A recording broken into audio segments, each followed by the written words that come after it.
Ya, Assalamualaikum warahmatullahi wabarakatuh. Alhamdulillah, alhamdulillahilladzi hadana lihada wa ma kunna linahtadiya laula an hadanallah.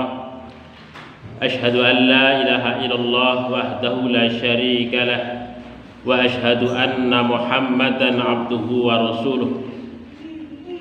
Allahumma salli wa sallim wa barik ala Muhammad wa ala alihi wa ashabihi wa man tabi'ahum bi ihsani ila yaumil qiyamah, amma ba'd.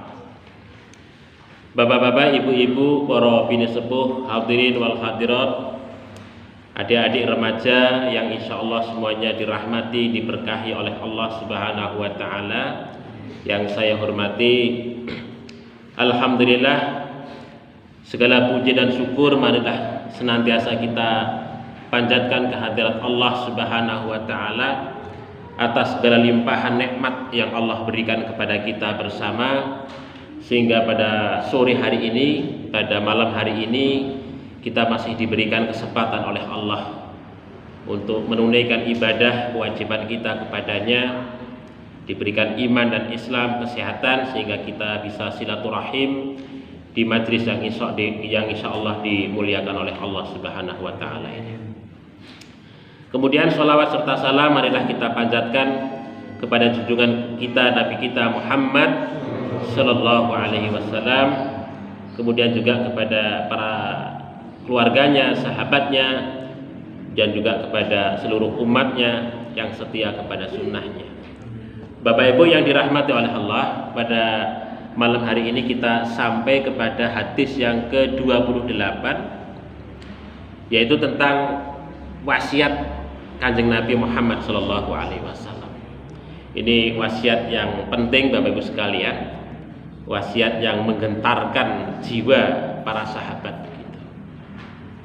Nah, hadis ini diriwayatkan oleh Abu Najih Al-Irbad bin Sariyah, salah seorang sahabat Nabi yang cukup setia menemani kehidupan Rasul Shallallahu Alaihi Wasallam sebelum dia itu pindah ke Syam, ke Him Syam. Di sini dinyatakan dalam hadis ini, an Abi Najihin Al-Irbad bin Sariyah radhiyallahu anhu taala, dari Abu Najih Al-Irbad, yaitu namanya Al-Irbad, jadi kunyahnya adalah Abu Najih Al-Irbad bin Sariyah radhiyallahu an, mudah-mudahan Allah Subhanahu wa taala meridhoinya. Qala, dia berkata atau meriwayatkan, wa'adha, menasihati kami siapa? Rasulullah sallallahu alaihi wasallam, yaitu Rasul sallallahu alaihi wasallam. Jadi suatu ketika Rasul Shallallahu Alaihi Wasallam itu berkumpul dengan para sahabatnya, yang salah satunya adalah Abu Najih Al-Irbad bin Sariyah, salah seorang sahabat Nabi Ahlu Suffah. Terus Abu Najih menikah salah seorang sahabat Nabi Ahlu Suffah, artinya kehidupannya itu sangat dekat dengan Rasul Shallallahu Alaihi Wasallam. Karena kalau Ahlu Suffah menikah berarti setiap sholat 5 waktu bersama Nabi, karena tinggalnya itu di pondok dekat masjidnya Kanjeng Nabi Muhammad Sallallahu Alaihi Wasallam, bersama Abu Hurairah, Anas bin Malik, ya, dan lain sebagainya. Jadi kalau kita baca dalam satu riwayat Bapak Ibu sekalian, Al-Irbad bin Sariyah menikah adalah salah seorang sahabat Nabi. Beliau berislam itu bersama 7 orang. Jadi mendatangi Kanjeng Nabi Muhammad Shallallahu Alaihi Wasallam. Berarti ini sekitar tahun-tahun Al-Ahzab. Tahun-tahun Al-Ahzab itu tahun-tahun setelah ya sekitar 7-8 hijrah itu yang dikenal dengan Al-Ahzab. Banyak utusan-utusan al-wufud dari suku-suku di sekitar Jazirah Arabia itu yang diutus secara khusus dalam rangka untuk menghadap Nabi dan menyatakan keislaman dan kesetiaan kepada Kanjeng Nabi Muhammad Shallallahu Alaihi Wasallam. Ya salah satunya adalah menika Al-Irbad bin Sariyah menika. Ini dari Bani Sulaim yang dia berombongan diutus oleh sukunya dalam rangka untuk menyatakan kesetiaan kepada Rasul Shallallahu Alaihi Wasallam. Dari dari syahadat beliau begitu sampai kemudian beliau tinggal bersama Kanjeng Nabi Muhammad Shallallahu Alaihi Wasallam saking kepinginnya belajar tentang Islam, belajar tentang syariat. Nah begitu, jadi tinggal di sufahnya Kanjeng Nabi Muhammad Shallallahu Alaihi Wasallam. Jadi tahu banyak kehidupan Nabi itu ya dalam kehidupan sehari-harinya. Ibaratnya kalau zaman sekarang nggih mondok, ngoten nggih. Mondok. Ya, dekat Nabi, hidup bersama Nabi begitu. Sehingga beliau salah seorang sahabat yang ya tidak begitu banyak hadis, tapi cukup banyak hadis yang diriwayatkan dari beliau. Tidak salah kalau tidak kurang dari 31 hadis yang diriwayatkan oleh Al-Irbad bin Sariyah menika. Hanya saja memang hadis-hadisnya menika tidak diriwayatkan dalam dua kitab sahih, Sahih Bukhari dan Sahih Muslim. Jadi hadis-hadisnya itu banyak diriwayatkan oleh kitab-kitab sunan, kitab-kitab musnad seperti Sunan Abu Dawud, Sunan An-Nasai, Sunan At-Tirmidzi, kemudian musnadnya Imam Ahmad, musnadnya Imam Ad-Darimi dan lain sebagainya. Tetapi memang di dalam sahihnya Imam Muslim, Imam Bukhari itu tidak ada satupun yang kemudian dua sahih ini mencantumkan hadis dari sahabat Al-Irbad bin Sariyah. Tetapi dalam kitab-kitab sunan yang lain ataupun kitab-kitab musnad yang lain, hadis-hadis beliau banyak diriwayatkan. Ya sekitar ada 31 hadis yang diriwayatkan oleh sahabat Al-Irbad bin Sariyah. Nah, memang diceritakan Al-Irbad bin Sariyah menika sahabat yang mudah tersentuh hatinya, mudah nangis lah gitu, kira-kira begitu. Apalagi kalau diceritakan ada satu kisah ya tentang kiamat dan lain sebagainya begitu. Kemudian kalau tanda-tanda Kanjeng Nabi itu mau meninggalkan para sahabat itu beliau itu tersentuh, mesti nangis itu. Nah, itu jadi orangnya itu secara hati itu sangat lembut sekali, sehingga ketika ini kan diceritakan ini ketika Kanjeng Nabi Muhammad Shallallahu Alaihi Wasallam menasihati para sahabat yang salah satunya dihadiri oleh sahabat Al-Irbad bin Sariyah, beliau itu menangis, gitu kan? Nah ini diceritakan wa'adona dan memberikan nasihat kepada kami Rasul Shallallahu Alaihi Wasallam, yaitu Rasulullah. Mau'idatan, satu nasihat wajilat yang membuat bergetar, minha, dari nasihat itu al-qulubu, yaitu hati-hati, maksudnya hati-hati kami para sahabat yang hadir. Jadi nasihatnya Rasulullah itu membuat gemetar. Wadarofat minha, wadarofat kemudian membuat mengalir minha, dari nasihat-nasihat, karena nasihat-nasihat itu al-uyun, mata-mata kami, mata-mata para sahabat menikah. Jadi para sahabat itu bergetar hatinya, nangis karena mendengarkan nasihat dari Rasul Shallallahu Alaihi Wasallam. Kemudian fakulna, maka kami, ini kata Al-Irbad, maksudnya kami, bisa juga Al-Irbad ataupun sahabat yang lain, kemudian menyela ketika Rasulullah itu memberikan nasihat itu. Ya Rasulullah, wahai Rasulullah, ka'annaha mau'idatum muwaddi'in. Ini salah Bapak Ibu sekalian. Ini harokatnya salah. Yang benar adalah mau'idatum muwa'idin. Karena kedudukannya itu sebagai khobar ka'anna. Ka'anna itu kawannya inna atau anna wa akhwatuha. Anna atau inna wa akhwatuha itu kan kedudukannya itu tansibul isma wa tarfa'ul khobar, menasabkan isim, merafakkan khobar. Jadi di sini mau'idatu itu kan sebagai khobar, seharusnya rofa, dibaca domah. salah satu tanda rafa menika rofa itu adalah domah, ya domah. Maka ini keliru, sandangannya keliru. Yang benar adalah mau'idatu muwa'idin, kedudukannya sebagai mudhof dan mudhof ilaih. Muwa'idin menika sebagai mudhof ilaih, kemudian mau'idatun sebagai mudhofnya, ya mudhof ilaih. Muwa'idin, sehingga kemudian muwa'idin menika dibaca kasroh karena kedudukannya sebagai mudhof ilaih, sehingga majrur dibaca kasroh, ya karena mudhof ilaih. Ka'annaha mau'idatu muwa'idin, seolah-olah nasihat itu adalah merupakan nasihat orang yang mau meninggalkan kami. Nah, itu muwa'idin, orang yang mau meninggalkan, ya meninggalkan para sahabat itu. Jadi Rasulullah itu memberikan nasihat itu seolah-olah Rasulullah itu akan meninggalkan para sahabat itu, sehingga para sahabat itu menangis, gemeter hatinya, ngerti kalau Rasulullah sebentar lagi mau meninggalkan mereka. Nah, begitu. Maka kemudian para sahabat ini atau Al-Irbad ini memberikan nasihat, ya, meminta kepada Rasulullah, fa'ausina, maka ausi dari kata auso yusi, ya auso yusi, ini fi'il amr. Ausi, nasihatilah na kami, fa'ausina, maka nasihatilah kami, berilah wasiat kami wahai Rasulullah.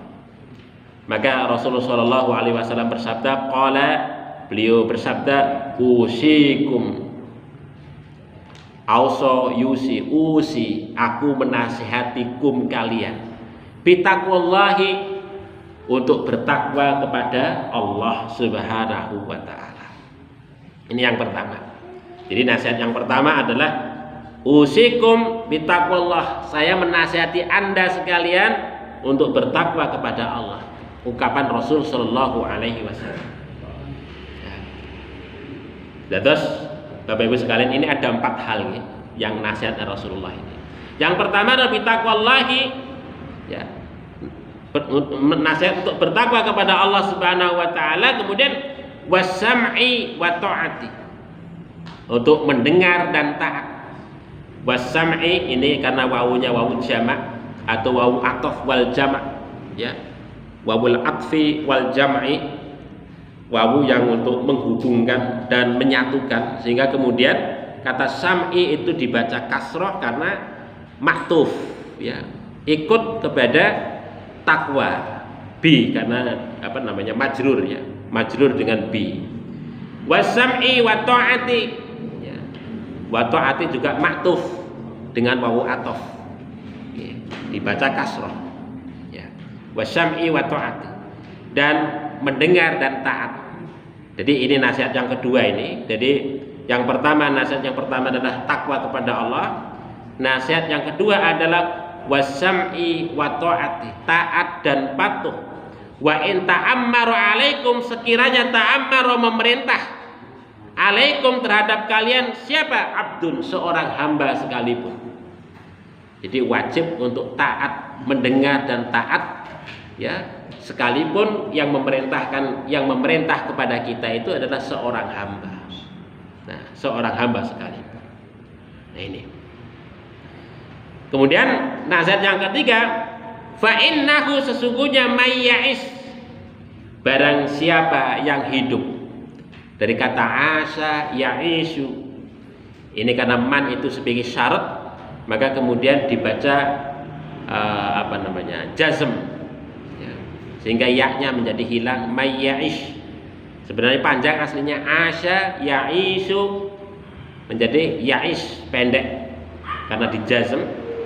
May ya'ish, barang siapa yang hidup minkum di antara kalian, fasayaro, kemudian dia melihat ikhtilafan katsira, ya, ikhtilafan perbedaan katsira yang banyak, atau perpecahan yang banyak, ya, di antara kita umpamanya, di antara para sahabat, di antara tabi'in, atba'ut tabi'in, dan generasi-generasi sesudahnya. Ketika hidup dia melihat perbedaan-perbedaan yang sangat banyak, Maka kata Rasulullah, fa'alaikum, hendaklah kalian itu wajib bisunnati, berpegang kepada sunnahku, kata Rasulullah. Wa sunnatil khulafa'ir rasyidin, dan sunnahnya khulafa'ur rasyidin, al-mahdiyin yang mendapatkan petunjuk. Abdu, nah ini Rasulullah memerintahkan, abdu, gigitlah, dari kata abdu ya abdu, gigitlah, alaiha, sunnah itu binawajid, dengan gigi geraham. Rasulullah memerintahkan kepada kita untuk menggigit. Maksudnya menggigit ini merupakan satu makna simbolik ya, untuk berpegang yang begitu kuat kepada sunnah itu seperti menggigit dengan gigi geraham, tidak sekedar gigi saja, tapi dengan gigi geraham. Kemudian nasihat yang keempat adalah wa iyyakum, dan jauhilah wa muhdatsatil umuri, ya, wa iyyakum wa muhdatsatil umur, perkara-perkara. Muhdatsat, sesuatu yang dibuat-buat, al umur, perkara, maksudnya perkara-perkara yang dibuat-buat atau perkara-perkara yang baru yang dibuat-buat. Fa inna, maka sesungguhnya kulla, tiap-tiap bid'atin bid'ah, dolalatun, adalah dolalah. Itu. Fa inna kulla bid'atin dolalatun, setiap bid'ah itu adalah dolalah, sesat. Rawahu Abu Dawud, diriwayatkan oleh Imam Abu Dawud, wa Tirmidzi, dan Imam At-Tirmidzi, wa qala, dan Imam At-Tirmidzi mengatakan hadisun hasanun sahih. Hadis ini adalah hadis hasan sahih. Bapak Ibu yang dirahmati oleh Allah Subhanahu wa taala, ini pesan Rasul Shallallahu alaihi wasallam yang menarik untuk kita baca, Bapak Ibu sekalian. Ya, yang disampaikan kepada sahabat Irbad dan juga sahabat-sahabat yang lain. Memang kalau Rasul Shallallahu alaihi wasallam menikah, kalau berbicara itu memang dikenal sangat fasih gitu ya. Dan memiliki kekuatan di dalam beliau berbicara. Beliau berbicara itu enggak banyak, Bapak Ibu sekalian. Rasulullah menikah kalau ngomong itu bukan kata, tapi menggetarkan hati. Kalau kita baca khutbah-khutbahnya Rasulullah menikah kan, pembicaraan Rasulullah yang paling panjang itu kan khutbah. Ya, di khutbahnya enggak terlalu panjang, tetapi pesannya itu sangat kuat sekali begitu ya. Kemudian para sahabat itu yang mengikuti itu biasanya sangat bergetar untuk mendengarkan atau menyimak dari apa yang disampaikan oleh Rasul SAW. Nah, kalau bagi kita ketika membaca hadisnya mungkin nggak begitu kroso, karena kita nggak berinteraksi langsung dengan bagaimana Rasulullah itu menyampaikan. Itu kadang kalau menyampaikan secara langsung kan benten ya, suasananya itu berbeda sekali. Nah, inilah yang dirasakan oleh Al-Irbad dan juga para jamaah yang lain, itu begitu luar biasa pesan dari Rasul Shallallahu alaihi wasallam, sampai kemudian Al-Irbad itu minta untuk kemudian diberikan nasihat kembali terkait dengan pesan beliau, karena seolah-olah pesannya itu beliau akan segera meninggalkan para sahabat itu. Nah, ini paling tidak ada 4 itu, Bapak Ibu sekalian. Artinya 4 pesan itu sesungguhnya kalau kita tarik benang merah itu antara satu dengan yang lainnya itu adalah memiliki keterhubungan ya, terkait ya. Yang pertama pesan tentang tentang takwa menika. Kemudian yang kedua itu pesan tentang ketaatan kepada pemimpin. Yang ketiga itu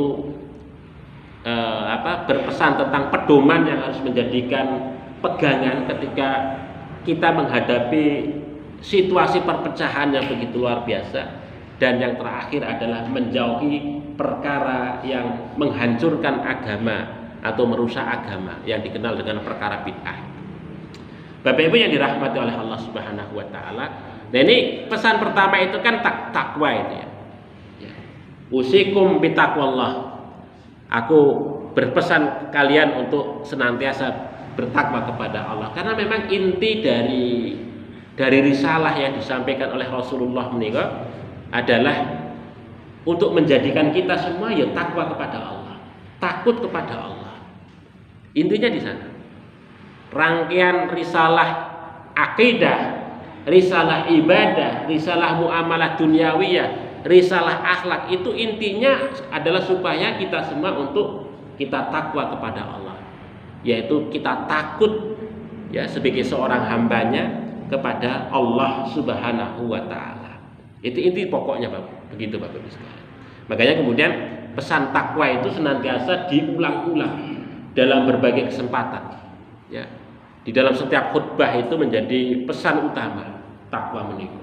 Bahkan ketika haji Rasulullah itu juga berpesan fatazawwadu fa inna khairaz zadi taqwa. Berbekalah kalian itu karena sebaik-baik bekal itu adalah takwa. Fatazawwadu fa inna khairaz zadi taqwa. Jadi semua dimensi hidup keagamaan itu sesungguhnya adalah intinya supaya kita itu menjadi orang yang takwa kepada Allah Subhanahu wa taala. Apapun yang kita lakukan, apakah kita itu melakukan perbuatan ibadah seperti sholat, puasa, zakat, haji, ataukah dalam kaitannya dengan persoalan muamalat, ya kita berdagang, berbisnis, bekerja, menjadi pegawai, sebagai petani, ya menjadi apa saja, intinya adalah supaya kita untuk senantiasa takut kepada Allah Subhanahu wa taala. Nah, ini pesan utama dari agama yang dibawa oleh Kanjeng Nabi Muhammad Shallallahu alaihi wasallam kepada kita. Makanya beliau ketika menyampaikan pesan wasiat itu yang dia sampaikan yang pertama kali kepada para sahabat itu adalah supaya para sahabat itu betul-betul untuk menjadikan takwa itu menjadi bagian hidupnya. Nah, itu menjadi bagian hidupnya. Kemudian yang kedua adalah Bapak Ibu sekalian, taat kepada pemimpin. Wasam'i wa ta'ati. Ya, wasam'i wa ta'ati. Jadi taat, mendengar dan taat, ya. Di sini dikatakan sampai Rasulullah itu memberikan satu gambaran. Wa in ta'ammaru 'alaikum 'abdun, sekalipun yang memerintah, yang menjadi pemimpin kalian itu seorang hamba sekalipun. Ibaratnya kata niku. Seorang hamba itu kan buatan yang tergade kan pada zaman Nabi kan? Itu kan. Budak pada zaman Nabi. Perbudakan yang begitu luar biasa. Kalau orang sebagai seorang hamba itu buatan yang tergade. Ya. Kerjone enggak dihargai, gitu kan? Jadi ibaratnya seorang hamba itu seperti barang saja. Jadi enggak memiliki kehormatan. Nah, ini sampai Nabi mengatakan sekalipun yang memimpin memerintah kepada kalian itu seorang hamba. Ya, ini satu ibarat yang begitu luar biasa dari Kanjeng Nabi Muhammad Shallallahu alaihi wasallam. Artinya bahwa kepemimpinan menika adalah satu hal yang sangat penting bagi kehidupan umat, kehidupan sosial. Ya, baik dalam konteks keagamaan, kehidupan politik, kehidupan sosial ataupun yang lain. Begitu. Makanya kalau kita baca di dalam di dalam kitabnya Imam Al-Mawardi Al-Ahkamus Sultaniyah, beliau itu menyatakan di dalam paragraf yang pertama itu paling atas ketika berbicara tentang khilafah, tentang berbicara tentang imamah, beliau menyatakan al-imamatu maudu'un li khilafatin nubuwah. Nah, begitu.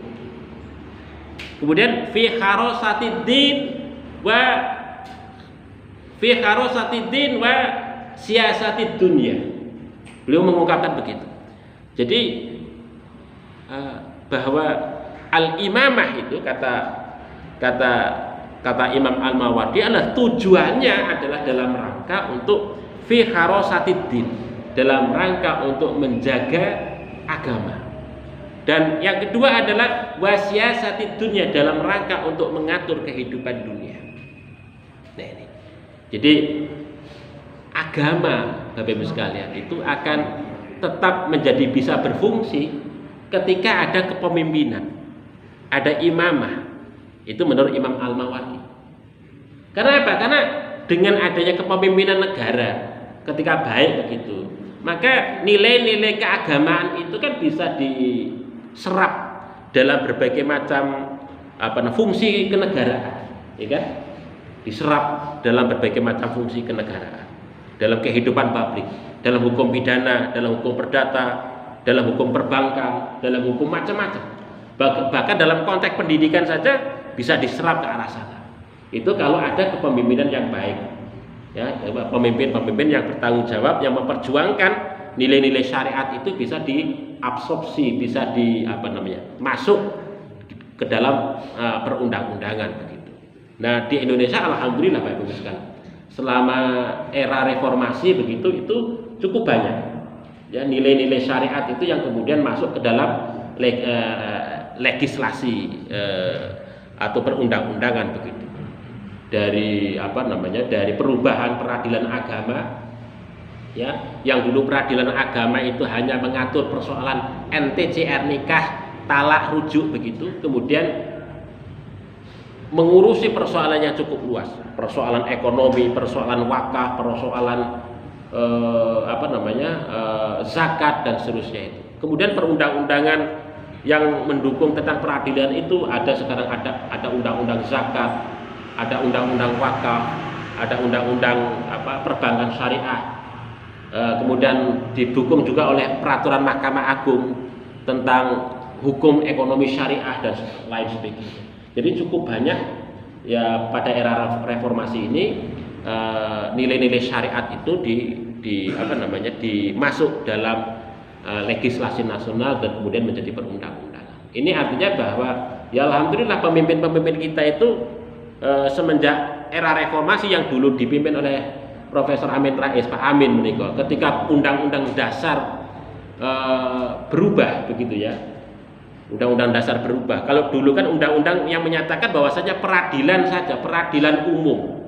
Tapi ketika diubah dalam Undang-Undang Dasar itu, peradilan itu ada macam-macam. Ada peradilan umum, ada peradilan agama, ada peradilan militer, ada peradilan tata usaha negara, ada peradilan Mahkamah Konstitusi begitu. Jadi nama peradilan agama masuk. Sebelumnya tidak ada. Sebelumnya tidak ada.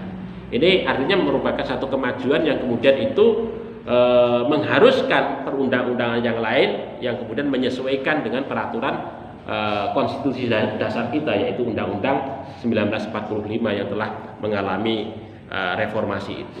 Ini salah satu contoh ya dari nikmat reformasi begitu. Jadi cukup banyak perundang-undangan yang berubah ya, yang banyak mengadopsi dalam tata hukum kita itu lalu undang-undang yang berasal dari syariat. Bahkan ketika Aceh itu kan diberikan satu ketika perjanjian Oslo itu berhasil, salah satu hal yang menjadi pokok itu kan tentang peradilan syariat. Kemudian didirikan Mahkamah Syariah di Aceh. Nah itu. Jadi bukan lagi mahkamah biasa, tapi Mahkamah Syariah. Ya, itu khusus di daerah Aceh, daerah lain tidak gitu ya. Gitu. Itu salah satu nikmat dari proses reformasi. Walaupun banyak korban itu dari reformasi itu ya. Korban Semanggi itu berapa sampai sekarang belum terungkap gitu ya pelakunya dan sebagainya itu. Banyak mahasiswa yang hilang gara-gara reformasi itu. Gitu. Tapi ya itulah perjuangan ya secara politik, dan kepemimpinan itu penting ternyata dalam konteks keagamaan itu. Kalau nggak ada pemimpin yang kemudian concern kepada ngurus agama, yo agama itu yo ini aja ya sekedarnya saja.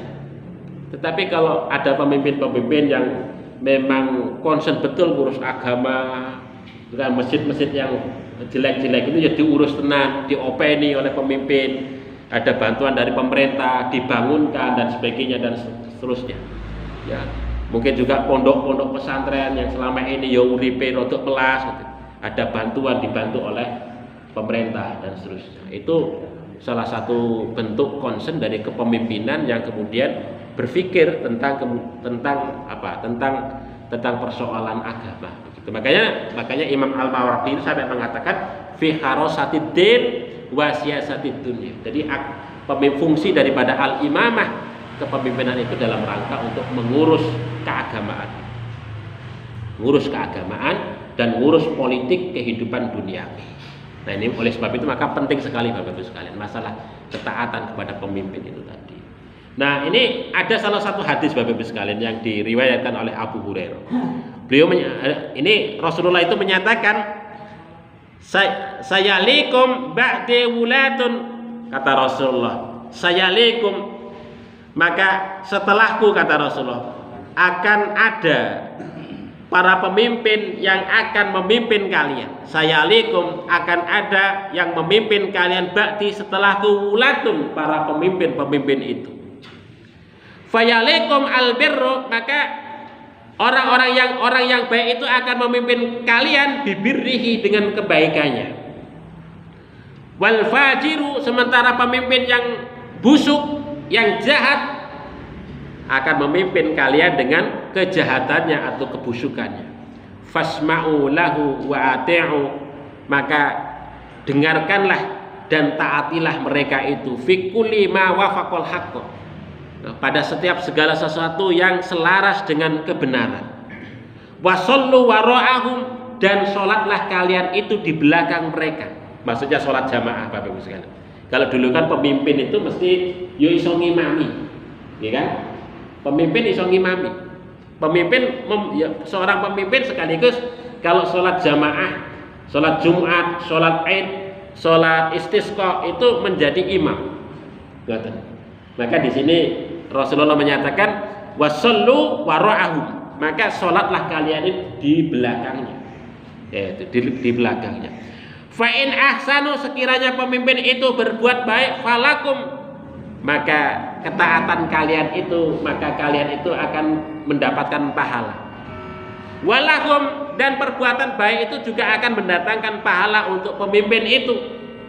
Wa in asa'u, sekiranya pemimpin itu berbuat buruk, falakum, maka kalian masih tetap mendapatkan pahala karena ketaatan kalian. Wa alaihim, sementara pemimpin itu nantinya akan mendapatkan siksa dari Allah Subhanahu wa ta'ala akibat keburukan, kejahatan ketika memimpin kalian.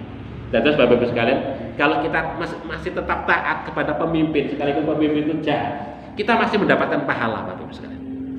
Tapi para pemimpin itu akan mendapatkan siksa dari Allah Subhanahu wa ta'ala. Begitu. Ini kata Nabi Shallallahu alaihi wasallam. Makanya di sini ya, sekalipun kita itu dipimpin oleh orang jahat sekalipun Bapak Ibu sekalian, kita masih tetap untuk kemudian mentaati pemimpin itu. Ya, kemarin pernah kita bahas itu ya. Kalau kita taat kepada pemimpin yang jahat itu Bapak Ibu sekalian, itu paling tidak menyelamatkan jiwa kita.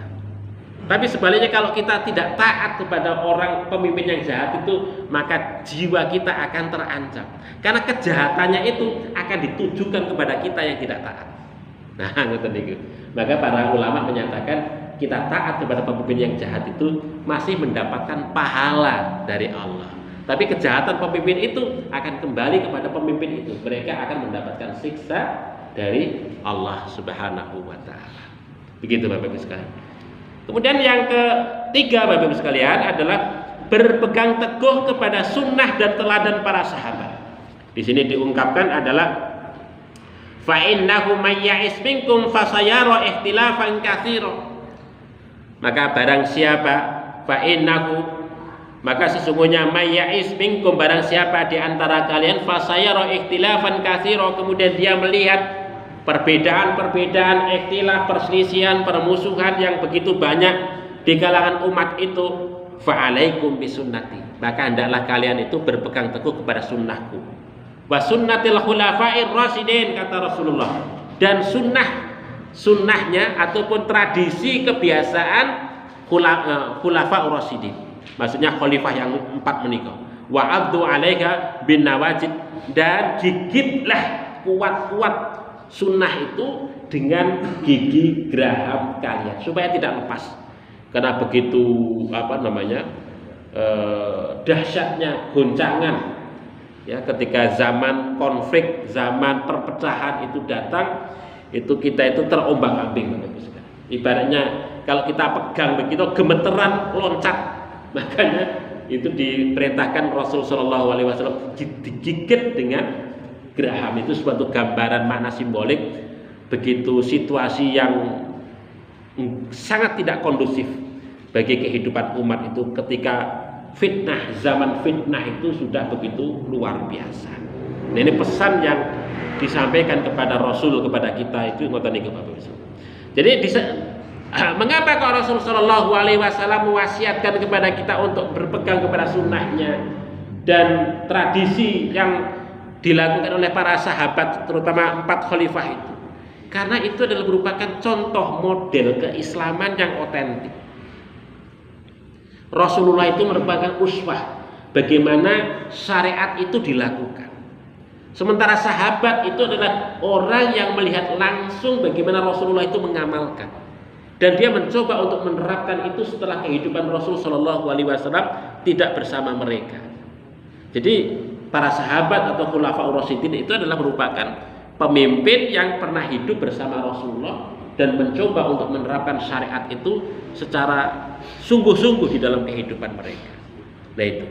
Jadi mereka ngerti betul bagaimana syariat itu dilakukan ya oleh Rasulullah, dicontohkan oleh Rasul Shallallahu Alaihi Wasallam. Oleh sebab itu ini merupakan Islam yang sangat otentik begitu, Islam yang sangat ya genuine, ya, yang jelas bagaimana dan bagaimana penerapan syariat itu oleh Kanjeng Nabi Muhammad Shallallahu Alaihi Wasallam.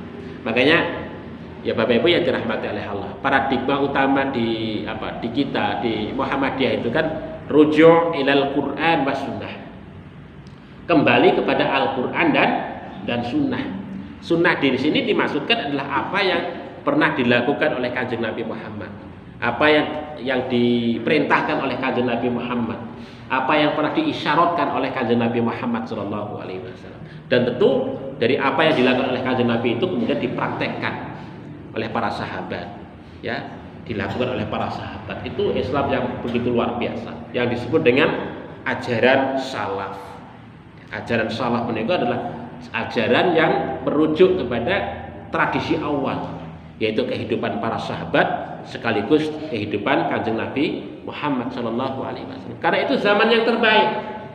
Kalau kita baca dalam sabda Kanjeng Nabi itu kan beliau pernah menyatakan itu ketika ditanya, ini dari sahabat Ibnu Mas'ud. Ini sebenarnya hadis ini hadis mutawatir Bapak Ibu sekalian. Ini diriwayatkan oleh banyak sahabat. Ini Abdullah bin Mas'ud, ada Aisyah, ada Umar ibn Khattab, ada banyak lain sahabat. Ini diceritakan ini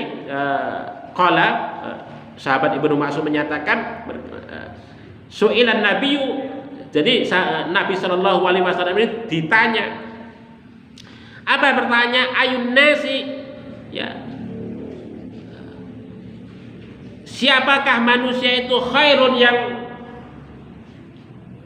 lebih baik, kira-kira begitu.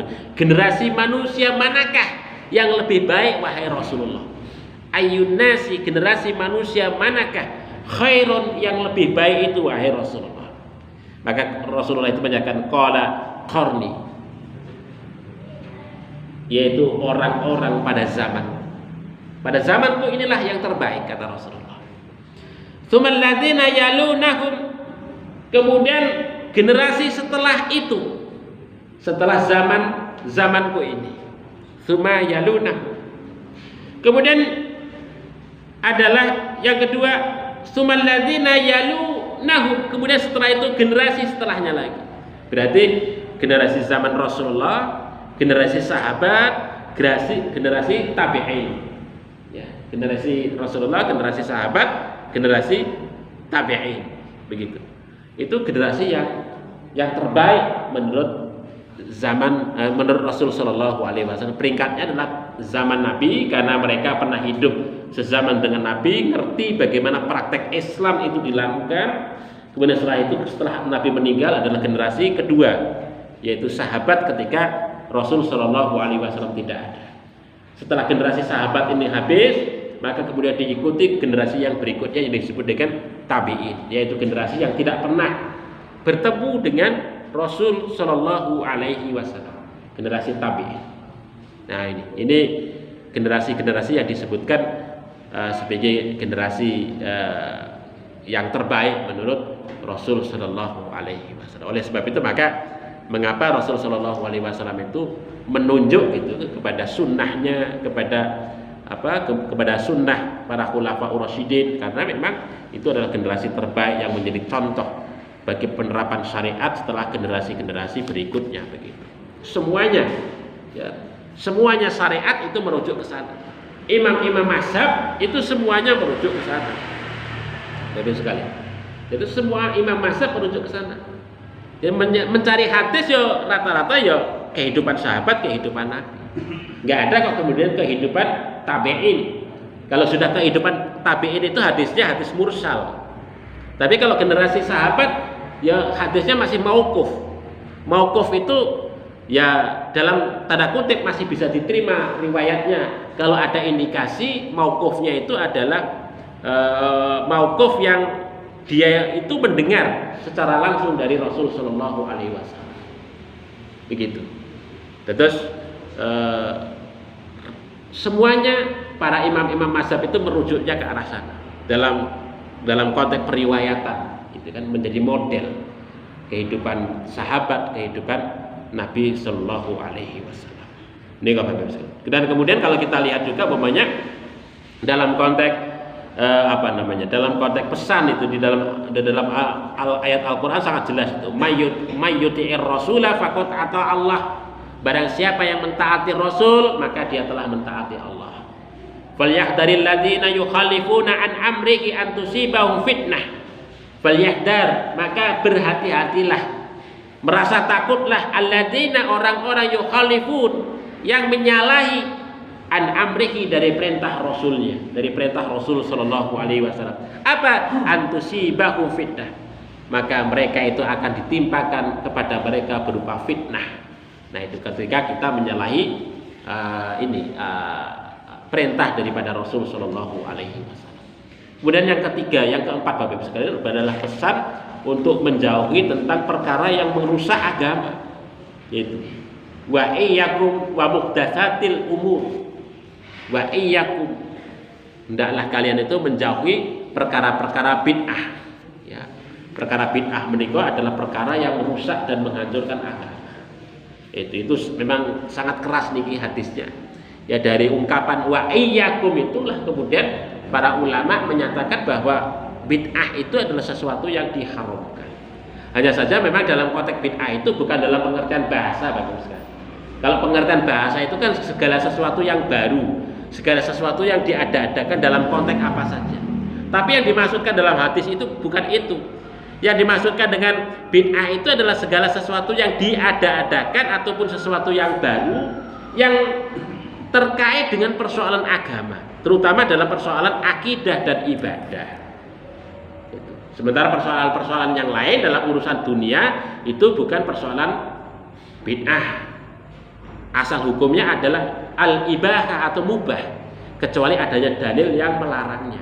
Kalau tidak ada dalil yang melarangnya, maka tidak disebut sebagai bid'ah. Tapi malah justru itu kalau ada kemanfaatan bagi kehidupan umat, itu malah dianjurkan untuk dilakukan. Nah begitu Bapak Ibu sekalian. Terus mengapa kok kemudian bid'ah itu diharamkan, dilarang? Ya begini Bapak Ibu sekalian, karena memang yang pertama adalah bahwa syariat agama ini itu adalah setelah sempurna. Itu kan kalau kita merujuk dalam surat Al-Maidah ayat 3 menika al-yauma akmaltu lakum dinakum wa atmamtu alaikum ni'mati wa raditu lakumul Islam dinan. Nah, yang namanya syariat agama itu sempurna. Dalam konteks ibadah itu sudah sempurna begitu. Detailnya sudah diatur sedemikian rupa, maka nggak perlu ditambah-tambah lagi. Begitu. Jadi tidak perlu penambah. Kemudian yang kedua adalah bahwa orang yang membuat bid'ah itu sesungguhnya telah melampaui kewenangan daripada Allah Subhanahu wa taala. Ya. Membuat bid'ah. Yang berwenang mengatur tentang urusan ibadah ya Allah. Ya dicontohkan oleh Rasulnya. Begitu. Tapi orang yang membuat bid'ah itu enggak peduli dengan dalil. Yang penting itu ketoknya bagus, apik begitu enggak peduli. Maka dia sesungguhnya telah melampaui daripada wewenang Allah dan Rasulnya begitu. Kemudian yang ketiga Bapak Ibu sekalian yang dirahmati oleh Allah, bahwa pembuat bid'ah itu sesungguhnya menurutkan hawa nafsunya. Dia memiliki akal pikirannya, tapi akal pikirannya tidak digunakan dalam rangka untuk tunduk dan patuh kepada Allah. Tetapi akal pikirannya itu hanya sekedar untuk menurutkan hawa nafsunya. Inilah yang kemudian membahayakan. Oleh sebab itu maka kerusakan dari agama-agama sebelum Islam itu rusak dan hancur karena para pemimpin-pemimpin keagamaan mereka itu banyak yang kemudian membuat bid'ah dalam agama itu, sehingga kemudian tidak jelas mana yang asli, mana yang tambahan itu sampai tidak jelas begitu. Ya, seperti agama Kristen, juga Yahudi dan sebagainya itu karena banyak bid'ah yang dilakukan oleh para pemimpin agama-agama mereka, sehingga antara asli dan mana buatan manusia itu gak jelas lagi. Nah itu sebagai contoh begitu. Maka disinilah Rasulullah itu mengingatkan betul tentang peristiwa yang pernah terjadi pada zaman itu, jangan sampai kemudian terulang ataupun dilakukan lagi oleh umat manusia, umat muslim. Kita berhati-hati dalam konteks perbuatan bid'ah. Bapak Ibu yang dirahmati oleh Allah Subhanahu wa taala, ya mudah-mudahan kita semua terlindung dari perbuatan-perbuatan bid'ah. Dan kalau kita melakukan segala sesuatu terkait dengan ibadah, terkait dengan akidah, itu kita senantiasa mempertanyakan kira-kira dalilnya apa, perintahnya apa yang ada di dalam Al-Quran dan Sunnah. Kalau tidak ada perintah di dalam Al-Quran dan Sunnah, maka kita tidak perlu untuk kemudian kita melaksanakan itu. Ini sebagai bentuk kehati-hatian kita, jangan sampai kita kok malah merusak agama. Ya, atas nama mengamalkan agama, tetapi justru malah merusak daripada agama itu tadi, karena dianggap telah membuat-buat agama yang tidak diatur oleh Allah dan Rasulnya di dalam Alkitab ataupun Al-Quran maupun Sunnah. Demikian Bapak Ibu sekalian yang saya sampaikan, ada kekhilafan mohon maaf. Billahi taufik wal hidayah. Assalamualaikum warahmatullahi wabarakatuh.